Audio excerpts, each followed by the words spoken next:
Good morning students. Class seventh में जो चल रहा था उसमें मैं आपको सिक्स्थ क्वेश्चन अभी करवाता हूँ। सिक्स्थ क्वेश्चन, क्योंकि उससे पहले मैंने कुछ आपको होम असाइनमेंट भी दिया हुआ है। Put the correct sign greater lesser than greater than और इक्वल टू।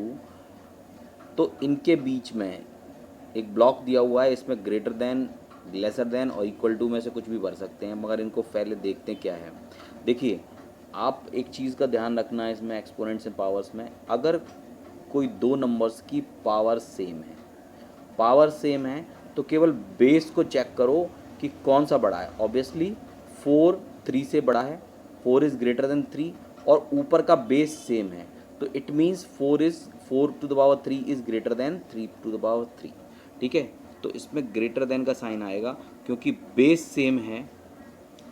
सेम है तो केवल 4 और 3 को देखना है। इसमें 4 है और इसमें 3 है, तो ये क्लियरली बड़ा हो गया। इसके बाद एक है कि 2 टू द पावर 4 ब्लॉक, ये ब्लॉक बना हुआ, फिर 8 टू द पावर 2। अब जरा 8 टू द पावर 2 है ना, इसको हम क्या कर सकते हैं, 8 टू द पावर 2 है ना, इसको हम कर सकते हैं, अगर इस 8 को लिखना चाहें तो इसको लिखेंगे 2 इंटू टू होल पावर 2, जैसे थी वैसे लगा दो। अब 2 इंटू टू कितना हो गया, 2 टू पावर 3 हो गया, और इसके होल पावर 2 हो गया। देखो जरा, ये 2 टू पावर 3 हो गया और होल पावर 2 हो गया, 3 टू जा 6, तो 2 टू पावर 6 हो गया। ये एक्चुअली क्या हो गया, इसको कन्वर्ट कर लिया, ये 2 टू पावर 6 हो गया। तो अब आप इसकी जगह पर और करके 2 टू पावर 6 भी लिख सकते हो ना। तो 2 की पावर 4 बड़ा है कि 2 की पावर 6 बड़ा है, ऑब्वियसली 2 की पावर 6 बड़ा है, तो आप इसमें लेसर का साइन लगा दोगे। तो आई होप आपको समझ में आ गया होगा। इसमें एक क्वेश्चन और है, वो अब मैं आपके लिए छोड़ रहा हूँ। ठीक है, तो इसको कर लें। क्वेश्चन है स्टूडेंट्स, आंसर द फॉलोइंग। इसमें मैं एक पोर्शन ले रहा हूँ, दूसरा आप करेंगे। विच इज़ स्मॉलर, कौन सा छोटा है, 45 टू द पावर m और 112 टू द पावर m। तो मैंने आपको बताया था कि आप जैसे 45 है, इस पर पावर सेम है और ब्लॉक बना हुआ है, और उसके बाद में लिखा है 112 का पावर m। तो देखिए, पावर दोनों का सेम है, दोनों का पावर सेम होता है, और ये 45 और ये 112 है, तो 112 से 45 ऑब्वियसली छोटा है, तो स्मॉलर के लिए आप इसे लगा सकते हो कि 45 is to the power m is lesser than 112 to the power m, क्योंकि दोनों की पावर सेम है मगर बेस इसका छोटा है, कम है, तो निश्चित रूप से 112 is greater then 45।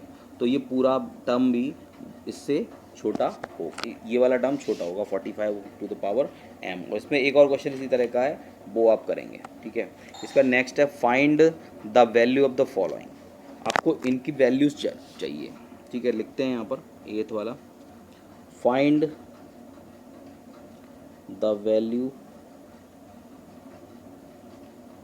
Of the following. ठीक है, find the value of the following. इसमें क्या है, पहला A -4 to the whole power ये दिया,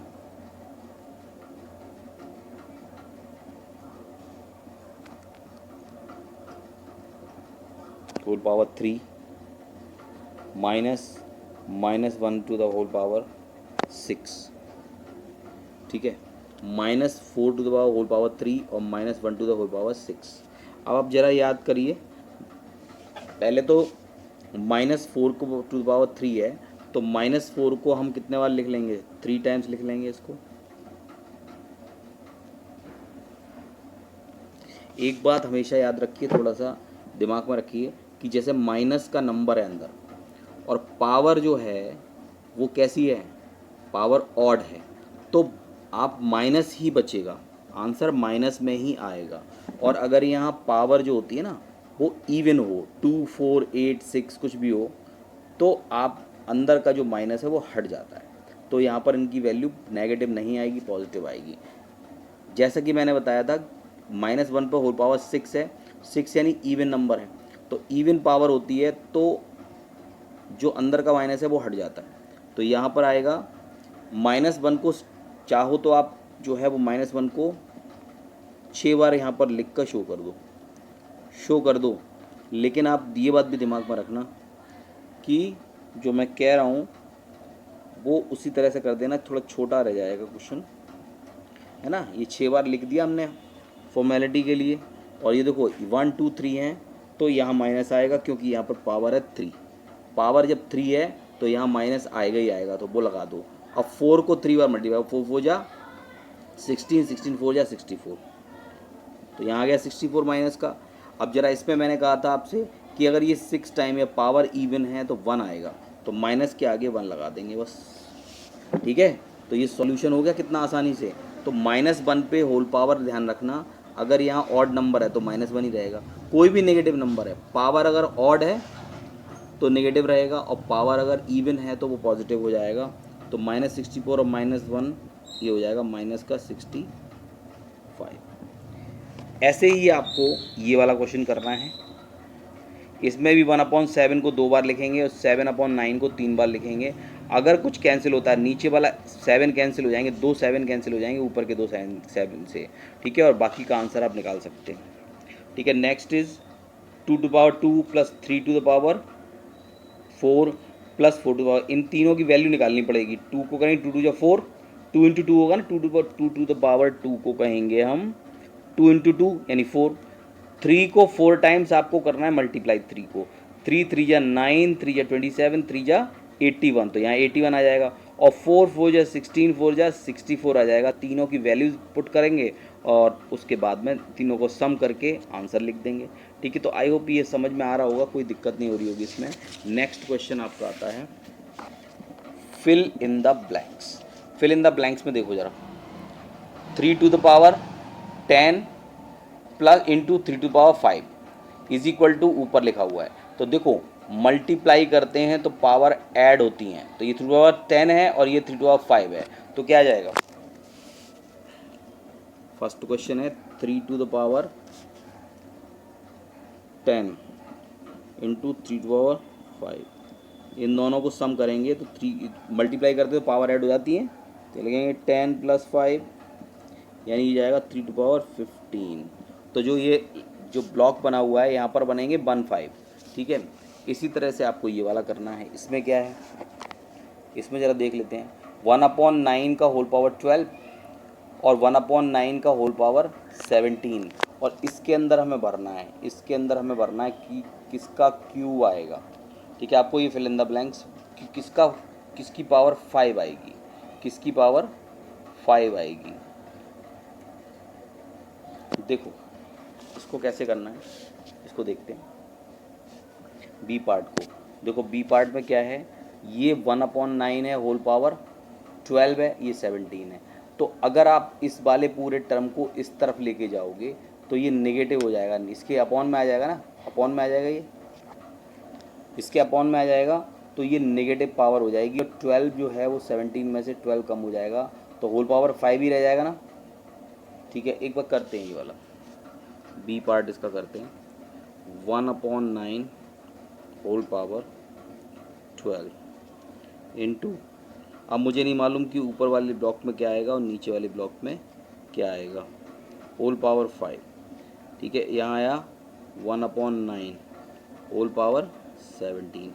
आप इस पूरे हिस्से को इस तरफ ट्रांसफ़र कर दीजिए, तो यहाँ पर ऊपर नहीं पता क्या है, नीचे भी नहीं पता क्या है, ये हमें भरना है।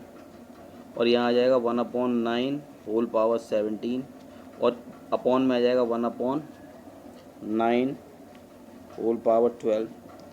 अब ये ब्लॉक बना देंगे वैसे ही जैसे थे, होल पावर 5 लगा देंगे।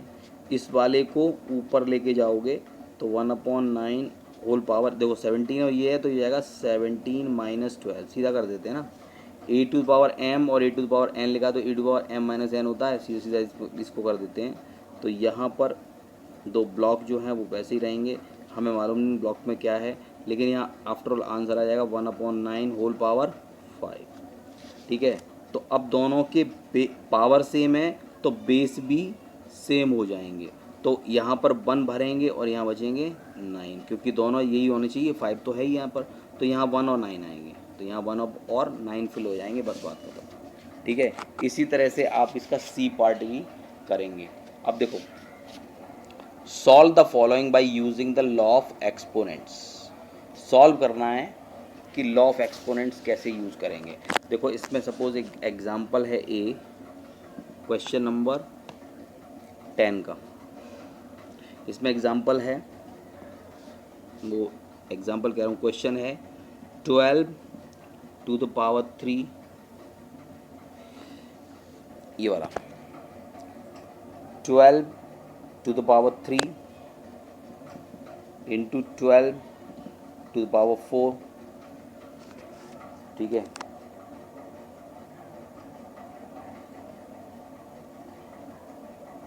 और ये जो है वो डिवाइड का साइन है, डिवाइड का, तो डिवाइड का साइन लगा देंगे और यहाँ जाएगा 12 टू द पावर 6। अब ज़रा देखें, 12 टू द पावर 3 और 12 पावर 4 कितना हो जाएगा, 12 टू द पावर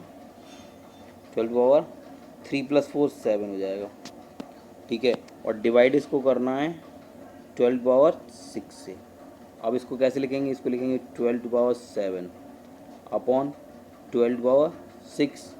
अब ए टू पावर एम और ए टू पावर एम क्या हो जाएगा, 12 की पावर 7 माइनस 6, ये हो जाएगा। तो 7 और 6 किया तो 12 पर पावर कितनी चाहिए, 1, यानी आंसर आ जाएगा 12। आज समझ गए आप।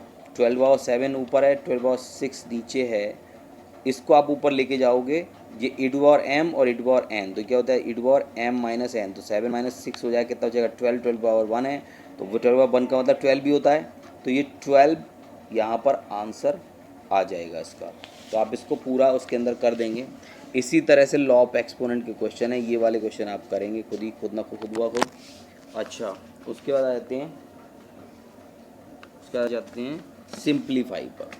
ये देखिए सिंप्लीफाई का क्वेश्चन है, 26 to power 0 minus 25 to the power 0 into 15 का। थोड़े ट्रिकी टाइप के क्वेश्चन में है, कुछ नहीं, मगर थोड़े सा परेशान हो जाओगे कि अरे ये क्या आ गया 11। इसको करना है सिंप्लीफाई, सिंप्लीफाई करना है, ए पार्ट है, सिंप्लीफाई करना है, ए पार्ट है 26 to power 0 minus 25 to the power 0 और इंटू 15 टू द पावर 0। देखो दुनिया में कोई भी नंबर हो कैसा भी, अगर पावर 0 है तो उसकी वैल्यू 1 होती है, तो 1 लिखो। ये 25 की पावर 0 है तो इसको भी 1 लिखो, इंटू 15 की पावर 1 है तो इसको भी 1 लिखो। किसी की भी पावर 0 1 होता है, 1 से 1 कट गया, 0 आ गया, 0 के साथ 1 को मल्टीप्लाई करो क्या हो जाएगा 0, सब अंडा हो गया, ठीक है। तो ये सिंप्लीफाई आप आराम से करेंगे।